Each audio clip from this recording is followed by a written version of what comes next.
उत्तर प्रदेश सरकार के पर्यटन एवं संस्कृति मंत्री ठाकुर जयवीर सिंह रविवार को फिरोजाबाद पहुंचे, जहां उन्होंने 14 करोड़ से अधिक की विकास परियोजनाओं का लोकार्पण किया। कार्यक्रम के बाद मीडिया से रूबरू होते हुए उन्होंने प्रदेश व देश के कई मुद्दों और विपक्ष पर हमला बोला। जयवीर सिंह ने समाजवादी पार्टी के राष्ट्रीय अध्यक्ष अखिलेश यादव को लेकर कहा, चाहे जितना इंतजार कर लें, लेकिन उन्हें बुढ़ा होने तक सत्ता मिलना अभी दूर की बात है। वहीं उन्होंने बरेली और कुशीनगर में आई लव मोहम्मद पोस्टर पर कहा, ये सब सुनियोजित साजिश के तहत भ्रामक प्रचार प्रसार करके धार्मिक उकसावे का प्रयास है। इस दौरान ठाकुर जयवीर सिंह ने क्या कुछ कहा, आप स्वयं देखें। फिरोजाबाद से राजीव सक्सेना की खास रिपोर्ट।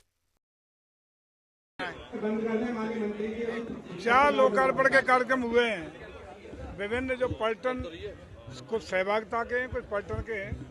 कुल मिला के 14 करोड़ रुपए से ज़्यादा की परियोजनाओं के लोकार्पण के 4 कार्यक्रम आज यहाँ हुए हैं, जिसके लिए हमारे नगर निगम को, फिरोजाबाद वासियों को, हमारे सिकंदराबाद वासियों को बहुत बहुत बधाइयाँ और शुभकामनाएं। सर, बरेली हिंसा को लेकर क्या कर रही है सरकार, क्या कहें? देखिए, बरेली की हिंसा हो या अन्य जगहों पर आई लव मोहम्मद के नाम पर जिस तरीके से भ्रामक प्रचार प्रसार करके, भ्रामक तरीके से लोगों को गुमराह करके एक इशू बनाने का प्रयास किया जा रहा है।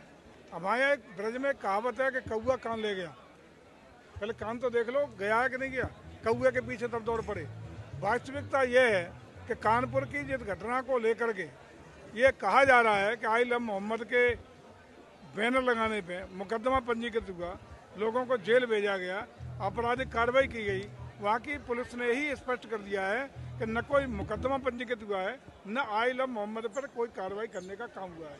तो इसका मतलब साफ है कि केवल एक षड्यंत्र के तहत, साजिश के तहत एक धर्म विशेष को लोग उकसा के इस तरह के अशांति और त्यौहार के टाइम पे इस वातावरण को, माहौल को खराब करने का जानबूझकर प्रयास कर रहे हैं। वही बरेली का परिणाम है। माननीय मुख्यमंत्री ने कहा है कि जो भी गलती करेगा उसको डेंटिंग पेंटिंग कर दी जाएगी। इसका डेंटिंग पेंटिंग नहीं होगी।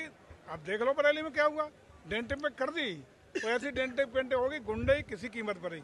सबका सम्मान है।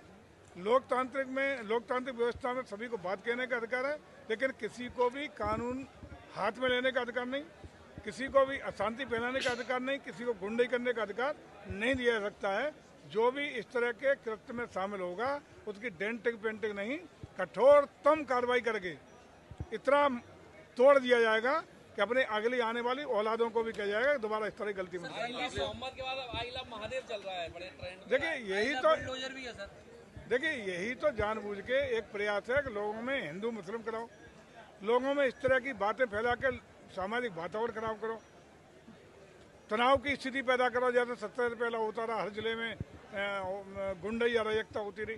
यही प्रयास है, लेकिन किसी भी कीमत पर अब नहीं हो सकता। योगी जी की सरकार। क्या ये जैन जी की प्रयोगशाला समझे ऐसे? देखिए, जैन जी की यदि बात करें, आज कल का उत्तराखंड का चुनाव का परिणाम देखा, हैदराबाद यूनिवर्सिटी का आपने छात्र संघ का परिणाम देखा, दिल्ली यूनिवर्सिटी का छात्र संघ का परिणाम देखा। जैन जी तो वही असली। तो सारे परिणाम ABVP के पक्ष में सारे छात्र संघ के पदाधिकारी जीत के आए। इसका मतलब जैन जी का सहयोग पूरी तरह भारतीय जनता पार्टी के साथ है। सर, संगी सोम जी ने कहा है कि जो आई लव मोहम्मद कह रहे हैं वो 56 देश है, वहाँ बोला है, यहाँ नहीं। देखिए, मैं कह रहा हूँ, जब इस तरह की कोई चर्चा कहीं खड़ी कर दी जाती है वास्तविकता से हटके, तो उसका एक्शन और रिएक्शन होना स्वाभाविक होता है। उसी की क्रिया प्रतिक्रियाएं आकर के समाज में अशांति फैलाने का काम होता है, और कोई एक्शन होता है तो उसका रिएक्शन भी स्वाभाविक है। सहारनपुर में एक दुखद घटना घटी है। एक मस्जिद के मौलवी हैं जिन्होंने अपनी छात्रा के साथ लगातार रेप किया और उसे प्रेग्नेंट कर दिया। वो नाबालिग छात्रा है। सरकार इसमें क्या सख्त कदम उठा रही है? सर, एक वो मौलवी है मस्जिद के। कोई भी इस तरह का काम करने वाला व्यक्ति बचेगा नहीं। कठोरतम कार्रवाई आए दिन देख रहे होंगे। एक चौराहे पे कहीं किसी महिला के साथ, बालिका के साथ अगर दुष्कर्म का प्रयास करता है, छेड़खानी का प्रयास करता है, तो अगले चौराहे पे यमराज जी इंतजार कर रहे होते हैं। सर, क्या लगता है